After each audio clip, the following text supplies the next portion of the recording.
Selamat pagi Pak Bintang, hari ini kami akan mempresentasikan hasil observasi keberhasilan kami terhadap UMKM yang ada di Universitas Majung, yaitu Kantin Butina. Berikut ini adalah rekan tim kami, yaitu ada Akbar Putra Arianto, ada Atarasya Nirwana, dan Luisa Grace. Berikut ini adalah beberapa dokumentasi yang sudah kami dapatkan selama wawancara bersama Butina. Berikut ini adalah profil UMKM dari Kantin Butina. Kantin Butina didirikan tahun 2017 dan dimiliki oleh Butina itu sendiri. Bidang usaha yang dirintis oleh Butina adalah Food and Beverage. Lokasinya berada di Gedung Student Center SC Universitas Majung, dan deskripsi singkat dari Kantin Butina adalah salah satu kedai makanan yang berada di Universitas Majung. Kantin Butina menyediakan aneka makanan dan minuman dengan rasa rumahan dan harga mahasiswa. Lokasinya berada di Student Center Universitas Majung dan menjadi pilihan utama mahasiswa, dosen, dan staf untuk makan siang atau sekedar jajan.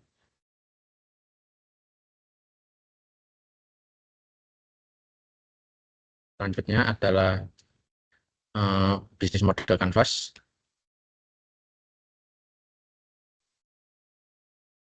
Pertama, bisnis model Canvas yang pertama adalah customer segment yang mengidentifikasi kelompok yang dilayani oleh bisnis.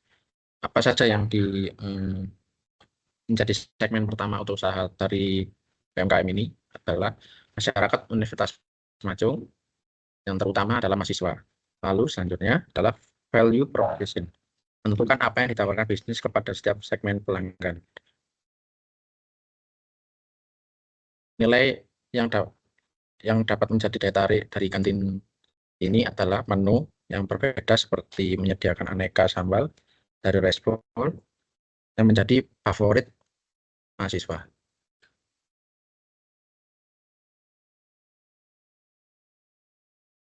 Setelah value proposition, selanjutnya nomor 3 adalah channel atau saluran distribusi dan komunikasi. Untuk channel sendiri tidak ada strategi khusus, Tina hanya menjual kepada lingkungan masyarakat Universitas Majung, terutama mahasiswa, dosen, dan staf biasanya.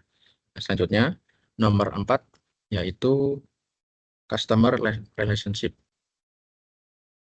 atau hubungan dengan pelanggan.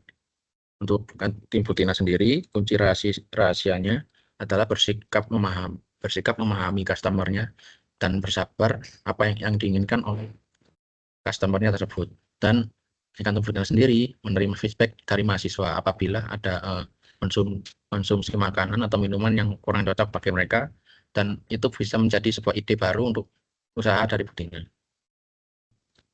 Selanjutnya nomor 5, revenue stream atau sumber pendapatan. Di kantin Butina sendiri menyediakan pilihan untuk memesan makanan dalam jumlah yang banyak.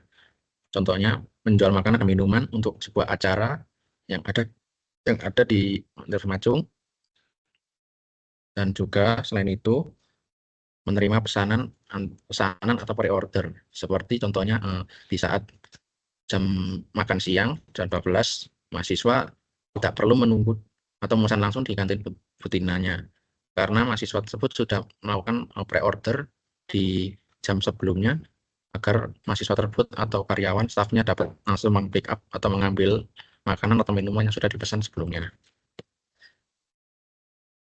Selanjutnya, presentasi akan dilanjutkan untuk rekan saya, Akbar. Baik, untuk selanjutnya adalah key resources. Key resources itu sendiri adalah sumber daya penting yang dibutuhkan untuk dalam bisnis tersebut. Nah, di kantin Butina ini key resource-nya ada, yang pertama ada seperti peralatan-peralatan masak, kemudian bahan masakan, dan juga karyawannya. Aset-aset pentingnya itu seperti sewa tempat, kemudian air, listrik, gas LPG, kemudian peralatan masak seperti kompor, kulkas, freezer, rak, dan bahan makanan, dan juga termasuk karyawan. Kemudian yang ketujuh adalah key activities atau aktivitas kuncinya. Aktivitas kunci sendiri itu adalah aktivitas yang terpenting yang ada di bisnis tersebut.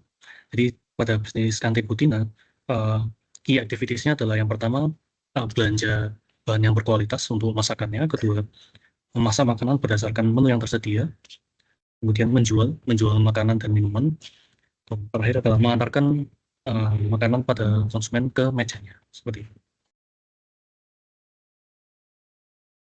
Selanjutnya untuk ke-8, key partnership. Key partnership adalah mitra utama dari usaha tersebut. Untuk di kantin Butina, key partnership-nya mereka adalah dengan mitra penjual bahan masakan. Seperti itu. Mitra atau langganan untuk restock bahan kantin memerlukan hubungan mitra yang baik karena kepercayaan adalah kunci. Jika seperti apabila ada kasus seperti penundaan pembayaran, bisa apabila terjadi masalah atau kendala pembayaran bisa ditunda atau istilahnya mengutang atau mencicil, sehingga bisnis usaha kantin Butina bisa berjalan terus seperti itu.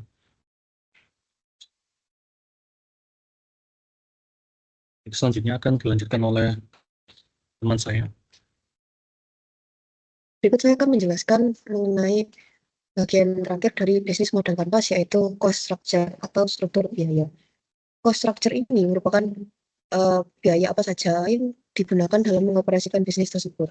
Dalam UMKM Butina ini terdapat dua hal wajib yang perlu dibayarkan yang menjadi pengeluaran dari kantin Butina ini, yaitu berupa sewa dan gaji karyawan itu sendiri. Lalu ada beberapa juga modal yang wajib diperlukan untuk menjalankan usaha tersebut, seperti gas LPG dan biaya transport serta perawatan aset seperti kulkas, freezer, rak, kompor, dan sebagainya. Lalu terdapat juga pengeluaran terbesar atau modal dari usaha ini, yaitu pembelian produk dan bahan-bahan makanan yang digunakan untuk memasak makanan tersebut. Sehingga Butina membuat strategi untuk supaya biaya pengoperasian ini lebih murah dengan memperhitungkan stoknya supaya tidak menjadi overstock atau kelebihan produk, sehingga barang-barang dan uang tersebut terus bisa berputar dan tidak terlalu banyak. Sebagai contohnya, ketika membeli bahan, Butina akan memperhatikan sisa bahan dari pembelian yang sebelumnya dan sebisa mungkin tidak melebihi dari omset yang ditetapkan agar uang tersebut bisa dipakai untuk membeli kebutuhan barang yang lain. Dengan begitu, Butina bisa meminimalkan pengeluaran dan menjaga produk agar tidak overstock.